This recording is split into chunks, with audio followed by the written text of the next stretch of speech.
The rain had slowed down to just a soft mist by the time Keanu Reeves walked through the sliding doors of the Glendale market. His hood was still on his head, and little drops of water rolled down his old gray jacket. He moved quietly, not too fast, not too slow. He had a shopping list in his pocket, but he didn't need it. He only needed a few things: eggs, oat milk, and apples. Just the basics. He kept his eyes down, like he always did. It wasn't because he was scared, it made him feel peaceful. In a big city like Los Angeles, if someone famous showed their face, a quick trip could turn into a long, crazy mess. But not tonight. This store was small, hidden between a pawn shop and a check-cashing place. Not fancy. No fans. No reporters. Just old lights that flickered and squeaky floors. The store smelled like too ripe bananas and wet cardboard. Keanu pulled his hood a little tighter and walked softly, his black sneakers making no sound on the floor. His cart only had one squeaky wheel, which was lucky. A mom with two kids wearing pajamas walked by. They were laughing, arguing about which cereal to get.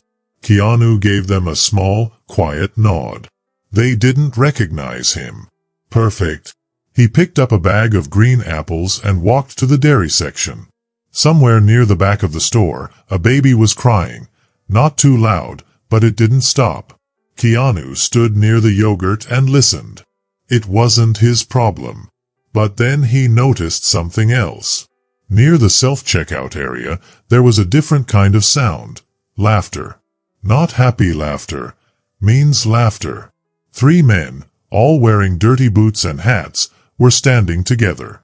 Their backs were turned, but their loud voices carried across the store. One of them joked, "Hey, think she gets a discount for dragging all her kids in here?" Keanu quietly pushed his cart forward and peeked down the next aisle. He saw her, a young black woman wearing blue hospital clothes.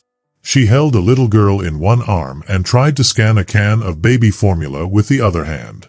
Her name tag said, Clara. Her hand was shaking as she held her debit card.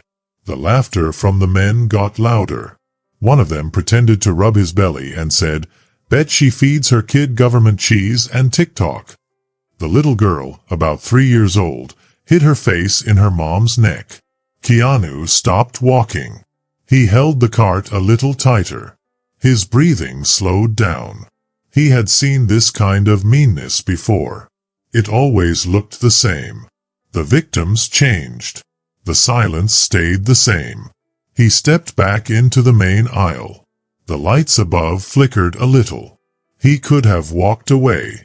He could have left quietly, like he usually did. But not tonight. Not while that little girl was watching. Clara didn't notice the men at first.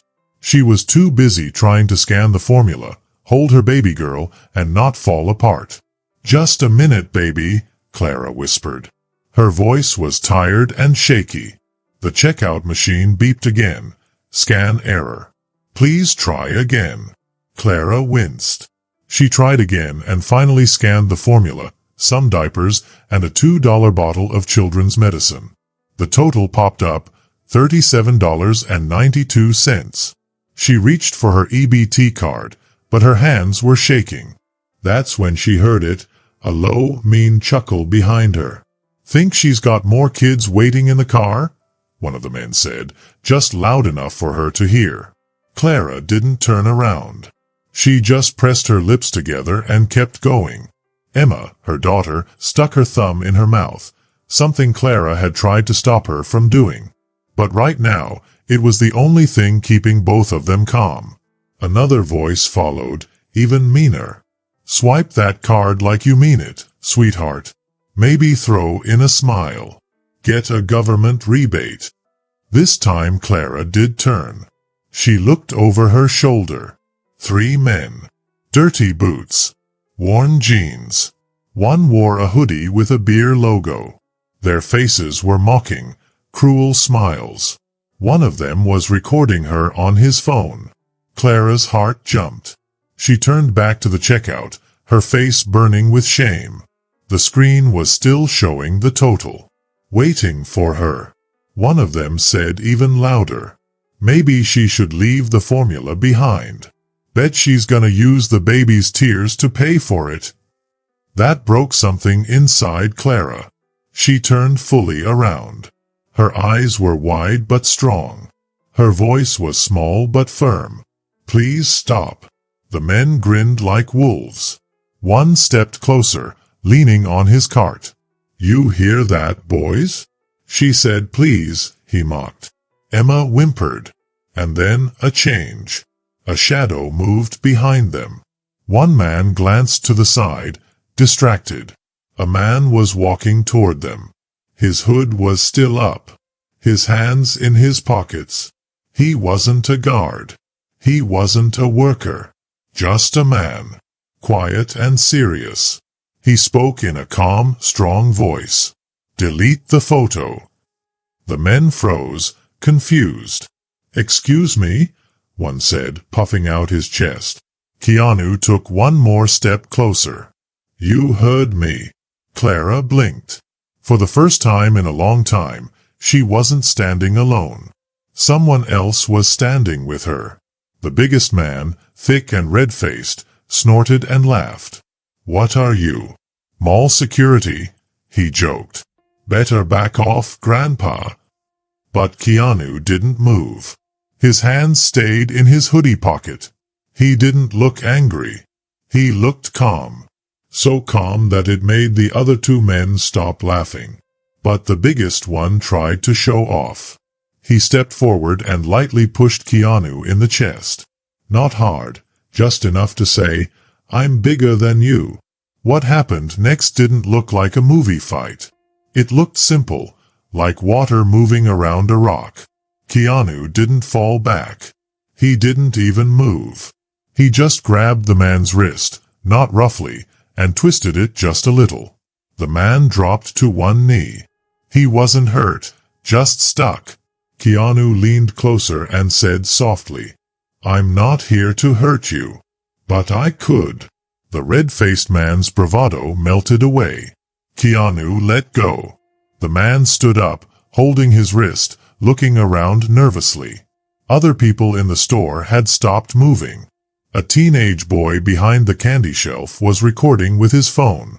The cashier had run away to the back room. One of the men lowered his phone.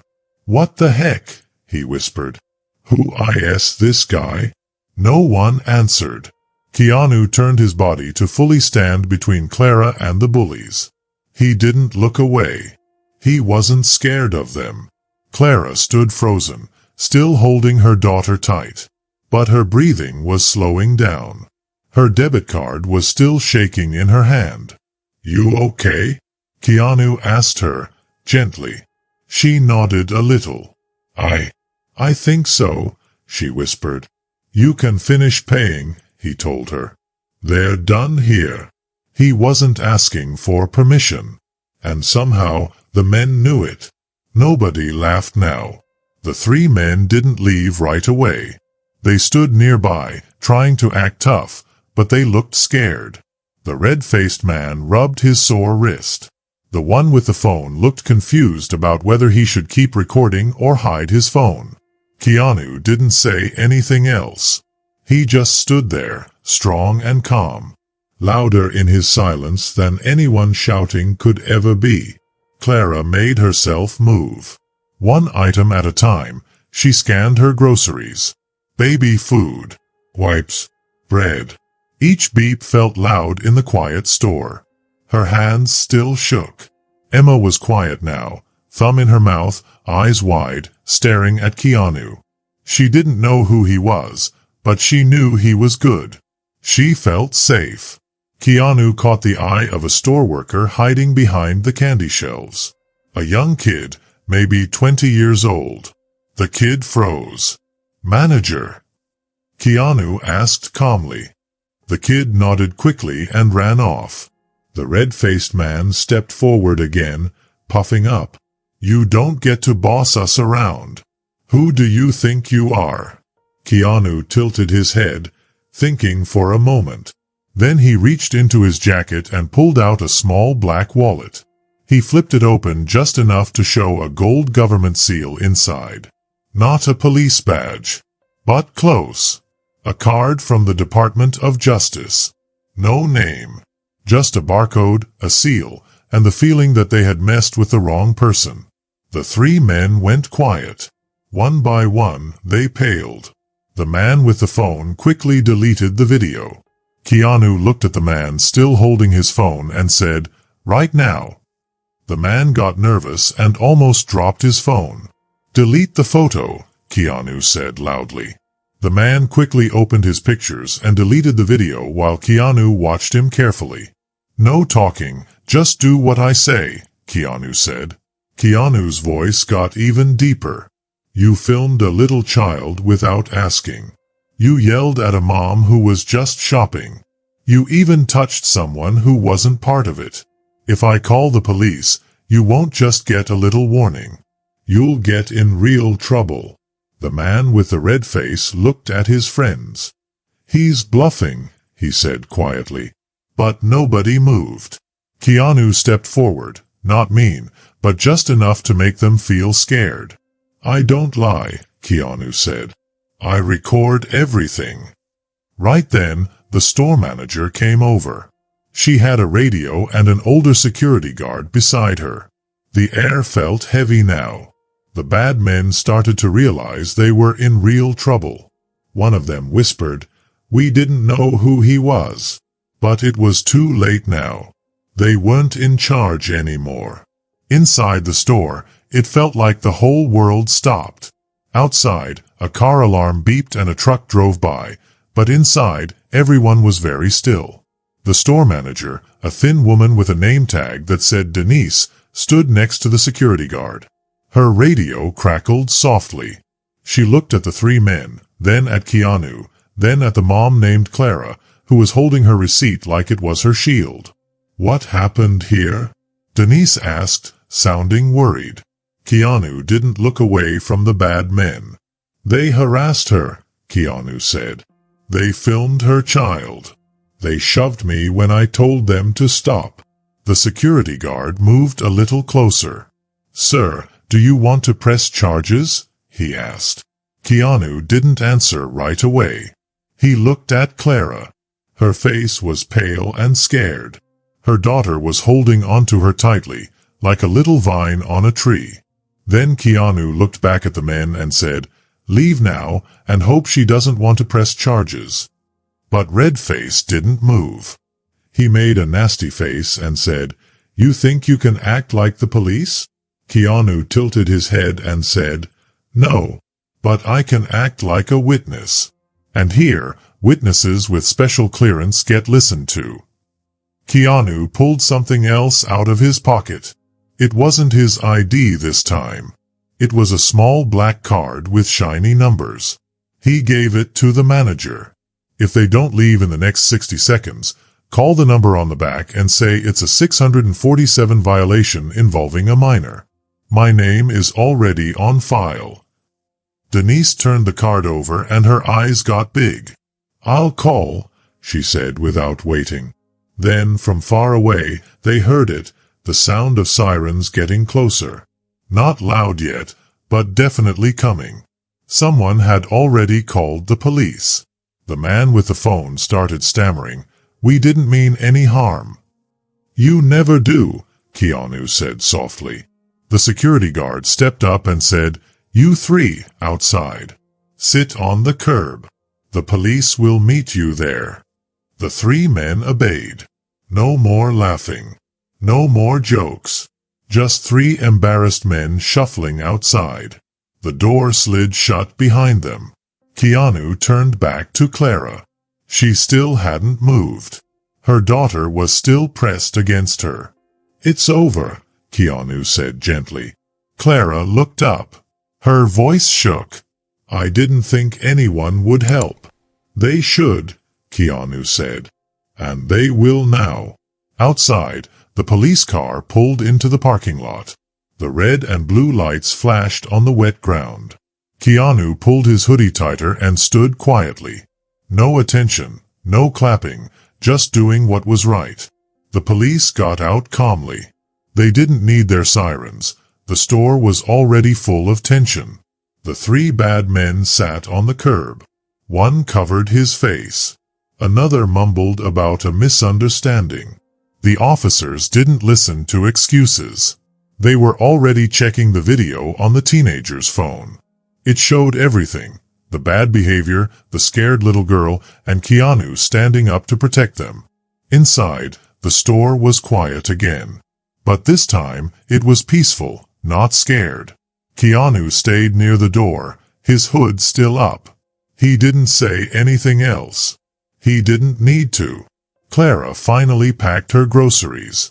Her daughter Emma, calm now, looked around with big eyes, seeing but not understanding everything. An older woman with a cart full of cans walked over to Clara. She put a gentle hand on her shoulder. "I saw what they did," she said. "I didn't know what to do. But he did." Clara turned her head, eyes still wet. "He didn't even know me," she said. The older woman smiled a little. "He didn't have to." Other shoppers started to move too. One nodded at Clara. Another gave Keanu a quiet thumbs up from far away. No one asked for pictures. No one said his name. Not yet. Because at that moment, Keanu wasn't a famous actor. He was just a person who refused to look away. A teenage boy walked up with his phone. "Sir," he said politely, "do you want me to send the video to someone?" Keanu shook his head. "It'll send itself," he said. The boy looked confused but nodded. "It's already going viral," he said. Keanu didn't react. "That's not the goal," he said quietly. Clara came over now, holding her daughter and her 2 grocery bags. She looked at Keanu, really looked at him, and asked the question hanging in the air. "Who are you?" For a moment, Keanu thought about telling her everything. But instead, he gave her something better. "Just someone who remembers what it feels like to be invisible," he said. Clara's mouth opened like she wanted to say something, but then closed. A beat passed. Then she said, very quietly, "Thank you." Keanu nodded. "You don't owe me anything. Just get home safe." Clara turned to leave. But Emma, the little girl, waved her small, sticky hand at Keanu. Keanu smiled. The store doors slid open. The cold night air came inside. And the man with no name stepped out into the night again. Outside, the red and blue lights flashed on the wet street like a warning. Something real had happened here. The 3 bad men sat on the curb, quiet now. No more jokes. No more smiles. One police officer stood over them, writing on a clipboard. The other checked the videos being sent to her phone. The story was already spreading, carried by texts and whispers.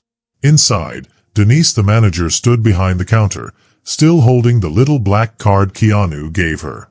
She turned it over again, just to make sure she wasn't dreaming. She saw the seal, the numbers, and the small initials. Her mouth was dry. Then, the first officer came into the store. He looked around carefully. His eyes stopped when he saw Keanu by the exit. The officer's eyebrows lifted. He recognized Keanu. "Sir, are you?" The officer started to ask.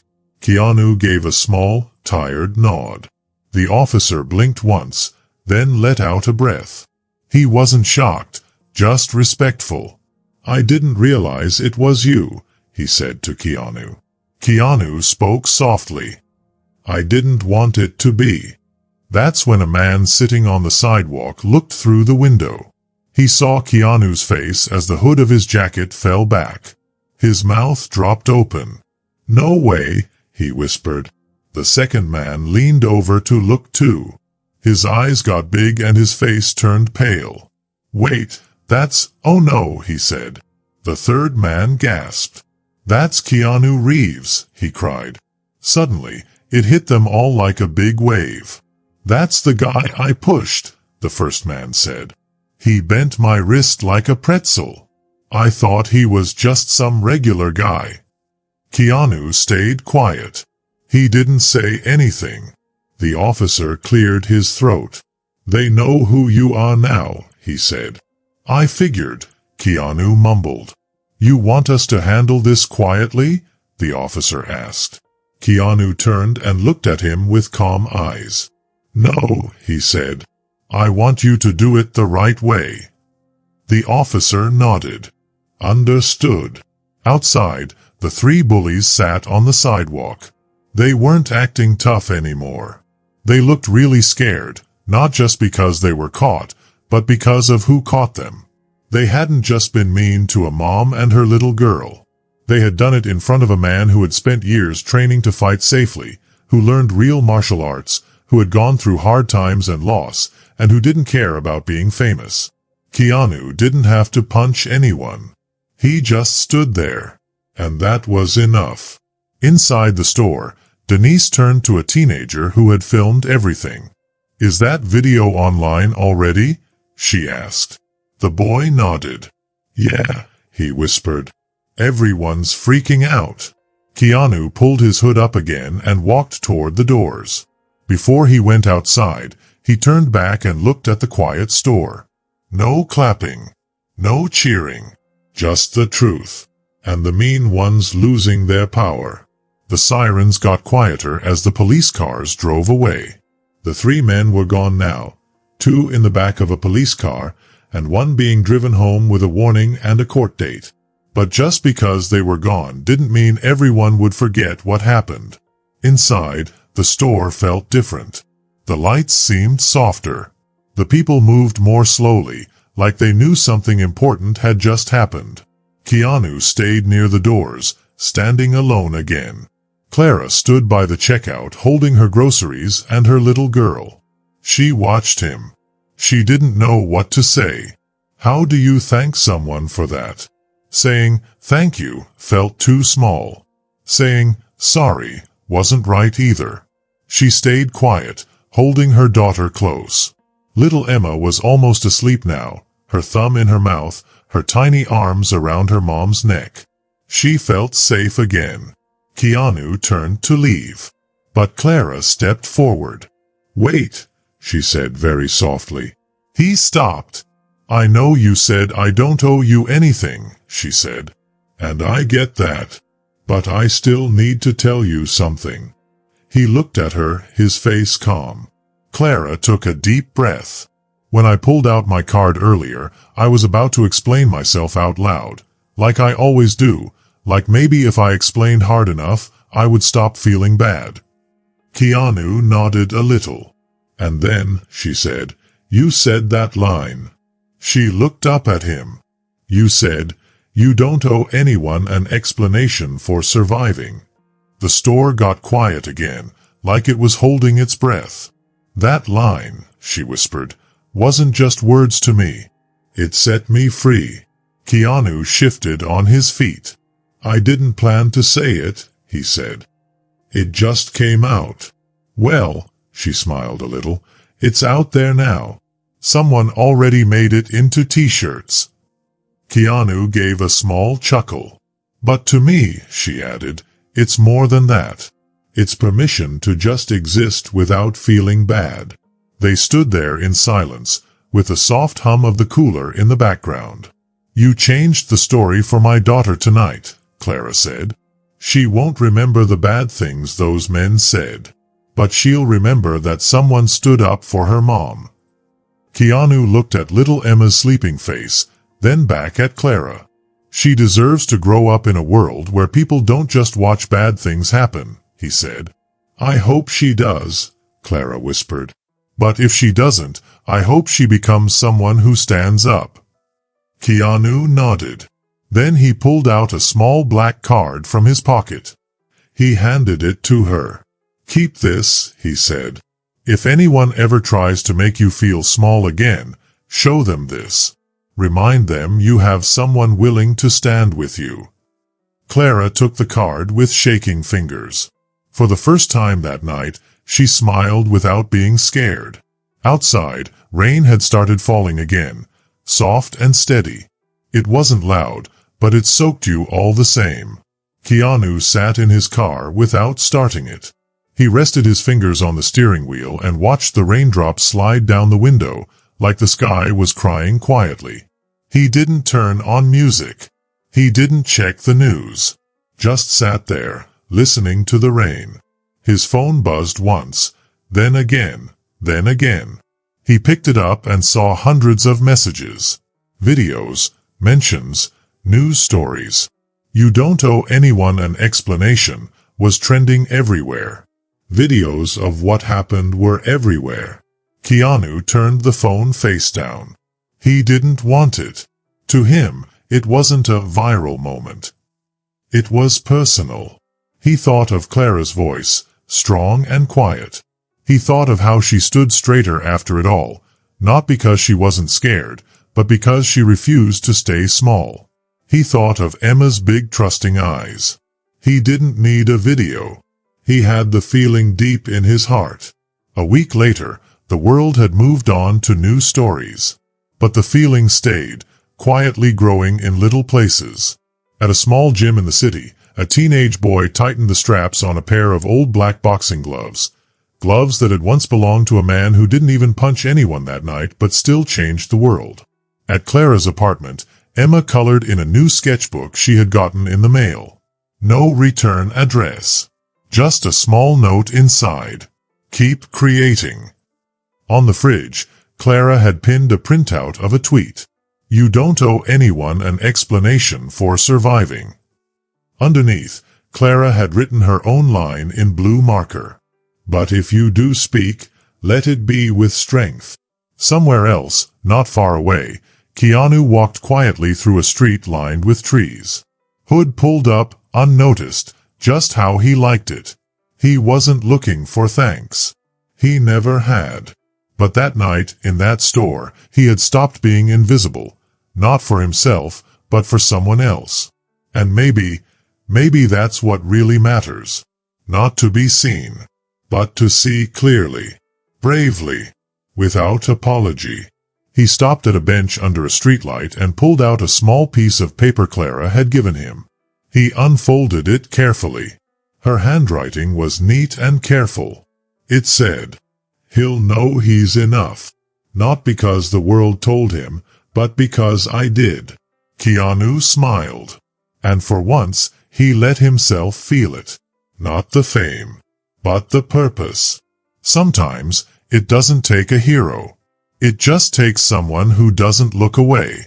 Keanu didn't make a big speech that night. He didn't even throw a punch. But he showed us something powerful. That being silent when you see cruelty is still making a choice. And choosing to stand up, even quietly, can change someone's whole world. Clara didn't just leave that store with her groceries. She left with her dignity. And her daughter? She'll grow up knowing that strength doesn't always shout. Sometimes it just quietly shows up. If you liked this story, tell me in the comments. Don't forget to subscribe for more fun adventures and mysteries. Thanks for watching. See you in the next video.